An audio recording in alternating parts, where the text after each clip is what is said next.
Déclaration universelle des droits de l'homme du 10 décembre 1948. Préambule. Considérant que la reconnaissance de la dignité inhérente à tous les membres de la famille humaine et de leurs droits égaux et inaliénables constitue le fondement de la liberté, de la justice et de la paix dans le monde. Considérant que la méconnaissance et le mépris des droits de l'homme ont conduit à des actes de barbarie qui révoltent la conscience de l'humanité, et que l'avènement d'un monde où les êtres humains seront libres de parler et de croire, libérés de la terreur et de la misère, a été proclamé comme la plus haute aspiration de l'homme. Considérant qu'il est essentiel que les droits de l'homme soient protégés par un régime de droit, pour que l'homme ne soit pas contraint, en suprême recours, à la révolte contre la tyrannie et l'oppression. Considérant qu'il est essentiel d'encourager le développement de relations amicales entre nations. Considérant que dans la Charte, les peuples des Nations Unies ont proclamé à nouveau leur foi dans les droits fondamentaux de l'homme, dans la dignité et la valeur de la personne humaine, dans l'égalité des droits des hommes et des femmes, et qu'ils se sont déclarés résolus à favoriser le progrès social et à instaurer de meilleures conditions de vie dans une liberté plus grande. Considérant que les États membres se sont engagés à assurer, en coopération avec l'Organisation des Nations Unies, le respect universel et effectif des droits de l'homme et des libertés fondamentales. Considérant qu'une conception commune de ces droits et libertés est de la plus haute importance pour remplir pleinement cet engagement. L'Assemblée générale proclame la présente Déclaration universelle des droits de l'homme comme l'idéal commun à atteindre par tous les peuples et toutes les nations, afin que tous les individus et tous les organes de la société, ayant cette déclaration constamment à l'esprit, s'efforcent par l'enseignement et l'éducation de développer le respect de ces droits et libertés et d'en assurer, par des mesures progressives d'ordre national et international, la reconnaissance et l'application universelle et effective, tant parmi les populations des États membres eux-mêmes que parmi celles des territoires placés sous leur juridiction. Article 1er. Tous les êtres humains naissent libres et égaux en dignité et en droit. Ils sont doués de raison et de conscience et doivent agir les uns envers les autres dans un esprit de fraternité. Article 2. Premier point. Chacun peut se prévaloir de tous les droits et de toutes les libertés proclamées dans la présente déclaration, sans distinction aucune, notamment de race, de couleur, de sexe, de langue, de religion, d'opinion politique ou de toute autre opinion, d'origine nationale ou sociale, de fortune, de naissance ou de toute autre situation. Point numéro 2. De plus, il ne sera fait aucune distinction fondée sur le statut politique, juridique ou international du pays ou du territoire dont une personne est ressortissante, que ce pays ou territoire soit indépendant, sous tutelle, non autonome ou soumis à une limitation quelconque de souveraineté. Article 3. Tout individu a droit à la vie, à la liberté et à la sûreté de sa personne. Article 4. Nul ne sera tenu en esclavage ni en servitude. L'esclavage et la traite des esclaves sont interdits sous toutes leurs formes. Article 5. Nul ne sera soumis à la torture, ni à des peines ou traitements cruels, inhumains ou dégradants. Article 6. Chacun a le droit à la reconnaissance en tout lieu de sa personnalité juridique. Article 7. Tous sont égaux devant la loi et ont droit sans distinction à une égale protection de la loi. Tous ont droit à une protection égale contre toute discrimination qui violerait la présente déclaration et contre toute provocation à une telle discrimination. Article 8. Toute personne a droit à un recours effectif devant les juridictions nationales compétentes contre les actes violant les droits fondamentaux qui lui sont reconnus par la Constitution ou par la loi. Article 9. Nul ne peut être arbitrairement arrêté, détenu ou exilé. Article 10. Toute personne a droit, en pleine égalité, à ce que sa cause soit entendue équitablement et publiquement par un tribunal indépendant et impartial, qui décidera soit de ses droits et obligations, soit du bien fondé de toute accusation en matière pénale dirigée contre elle. Article 11. Premier point. Toute personne accusée d'un acte délictueux est présumée innocente jusqu'à ce que sa culpabilité ait été légalement établie au cours d'un procès public où toutes les garanties nécessaires à sa défense lui auront été assurées. Point numéro 2.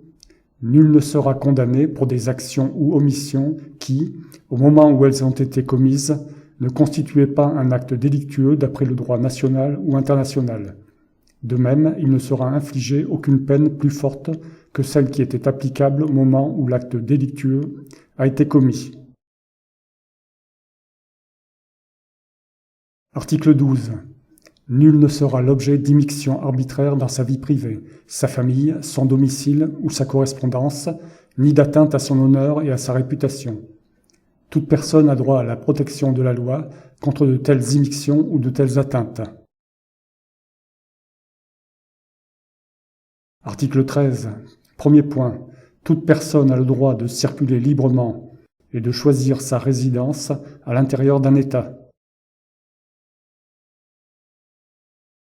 Point numéro 2. Toute personne a le droit de quitter tout pays, y compris le sien, et de revenir dans son pays. Article 14. Premier point. Devant la persécution, toute personne a le droit de chercher asile et de bénéficier de l'asile en d'autres pays. Point numéro 2. Ce droit ne peut être invoqué dans le cas de poursuites réellement fondées sur un crime de droit commun ou sur des agissements contraires au but et aux principes des Nations Unies. Article 15. Premier point. Tout individu a droit à une nationalité. Point numéro 2. Nul ne peut être arbitrairement privé de sa nationalité, ni du droit de changer de nationalité. Article 16. Premier point. À partir de l'âge nubile, l'homme et la femme, sans aucune restriction quant à la race, la nationalité ou la religion, ont le droit de se marier et de fonder une famille. Ils ont des droits égaux au regard du mariage, durant le mariage et lors de sa dissolution. Point numéro 2. Le mariage ne peut être conclu qu'avec le libre et plein consentement des futurs époux. Point numéro 3. La famille est l'élément naturel et fondamental de la société et a droit à la protection de la société et de l'État. Article 17. Premier point. Toute personne, aussi bien seule qu'en collectivité, a droit à la propriété. Point numéro 2. Nul ne peut être arbitrairement privé de sa propriété. Article 18. Toute personne a droit à la liberté de pensée, de conscience et de religion. Ce droit implique la liberté de changer de religion ou de conviction, ainsi que la liberté de manifester sa religion ou sa conviction seule ou en commun, tant en public qu'en privé, par l'enseignement, les pratiques, le culte et l'accomplissement des rites. Article 19. Tout individu a droit à la liberté d'opinion et d'expression. ce qui implique le droit de ne pas être inquiété pour ses opinions et celui de chercher, de recevoir et de répandre, sans considération de frontières, les informations et les idées par quelque moyen d'expression que ce soit. Article 20, premier point. Toute personne a droit à la liberté de réunion et d'association pacifique. Point numéro 2. Nul ne peut être obligé de faire partie d'une association. Article 21. Premier point. Toute personne a le droit de prendre part à la direction des affaires publiques de son pays, soit directement, soit par l'intermédiaire de représentants librement choisis. Point numéro 2. Toute personne a droit à accéder, dans des conditions d'égalité, aux fonctions publiques de son pays. Point numéro 3. La volonté du peuple est le fondement de l'autorité des pouvoirs publics. Cette volonté doit s'exprimer par des élections honnêtes qui doivent avoir lieu périodiquement, au suffrage universel égal et au vote secret, ou suivant une procédure équivalente assurant la liberté du vote. Article 22.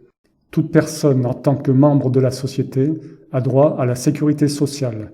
Elle est fondée à obtenir la satisfaction des droits économiques, sociaux et culturels indispensables à sa dignité et au libre développement de sa personnalité, grâce à l'effort national et à la coopération internationale, compte tenu de l'organisation et des ressources de chaque pays. Article 23, premier point.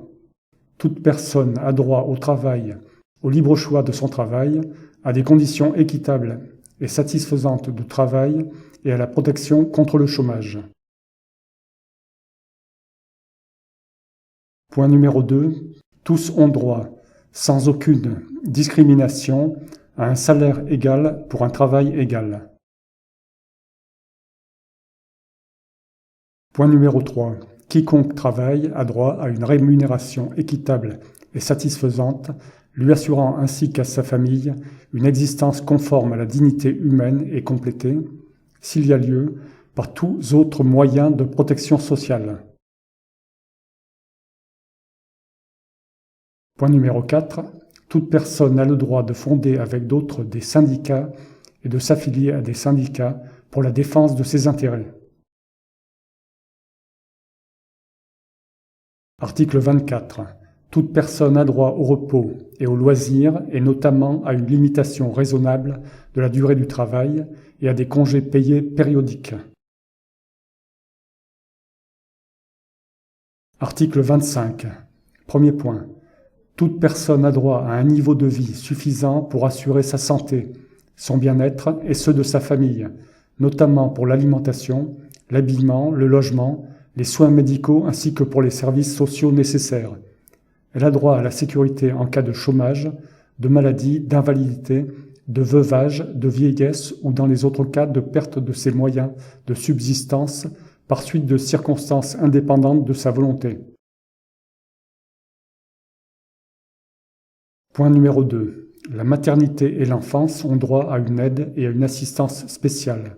Tous les enfants, qu'ils soient nés dans le mariage ou hors mariage, jouissent de la même protection sociale. Article 26. Premier point. Toute personne a droit à l'éducation. L'éducation doit être gratuite, au moins en ce qui concerne l'enseignement élémentaire et fondamental. L'enseignement élémentaire est obligatoire. L'enseignement technique et professionnel doit être généralisé.